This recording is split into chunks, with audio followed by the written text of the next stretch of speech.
মুসলিমদের কোনো উৎসবই নিছক উৎসব নয়, এবাদতও বটে। ঈদুল আজহায় সবচেয়ে গুরুত্বপূর্ণ এবাদত হলো কোরবানি। কোরবানিতে যেমন আল্লাহর নৈকট্য লাভ হয়, তেমনি এর আরেক উপকার হলো কোরবানিকৃত পশুর মাংস নিজে খেতে পারা ও অন্যকে উপহার দেওয়ার সুযোগ। কোরবানির মাংসের সঠিক বিতরণ। কোরবানির মাংস বিতরণের মুস্তাহাব ও উত্তম পদ্ধতি হলো সমস্ত মাংস 3 অংশে ভাগ করা। একাংশ নিজের ও পরিবারের জন্য রাখা, আরেক অংশ স্বজনদের উপহার দেওয়া ও আরেক অংশ এতিম, অসহায় ও দরিদ্রদের মাঝে বিতরণ করা।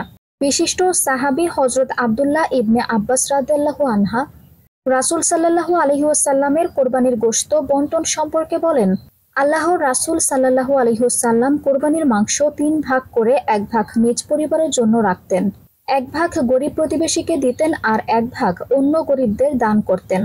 আল ওয়াইফ আবু মুসা আল আসবাহানি, মুগনি ইবনে কুদামা।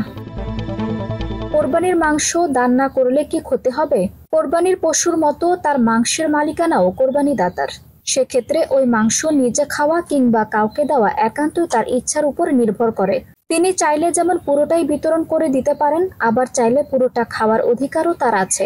এ প্রসঙ্গে হাদিস শরীফে এসেছে, আল্লাহর রাসূল বলেছেন, তোমরা কোরবানির মাংস যে পরিমাণ ইচ্ছা খাও, অন্যদেরকে খাওয়াও এবং যতটুকু ইচ্ছা জমা করে রাখো। সুনানে তিরমিজি, হাদিস 1510। ধনীদের কোরবানির মাংস দেওয়া যাবে? এটা যেহেতু কোরবানি দাতার নিজস্ব সম্পদ, তাই তিনি যাকে ইচ্ছা তাকে উপহার হিসেবে দিতে পারবেন। ইসলামী আইনবেত্তা ফকিহদের অভিমত এটাই। কোরবানির মাংস অমুসলিমদের দেওয়া যাবে? কোরবানির মাংস অন্য ধর্মাবলম্বীদেরও দেওয়া জায়েজ। ইলাউস সুনান, সাহাবী আব্দুল্লাহ ইবনে আমর ইবনুল আস রাদিয়াল্লাহু আনহা তার ইহুদি প্রতিবেশীকে দিয়ে গোশত বন্টন শুরু করেছিলেন। বুখারী আদাবুল মুফরাদ, হাদিস নং 128। কোরবানিকৃত পশুর পা, মাথা ভাগের ক্ষেত্রে করণীয়।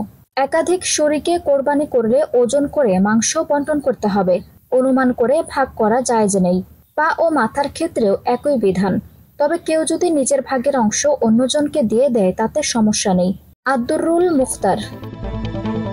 আকিকার মাংস বন্টনেও একই বিধান। আকিকার মাংস সন্তানের মা বাবা ও অন্যান্য আত্মীয় স্বজন এবং ধনী গরিব সবাই খেতে পারবেন।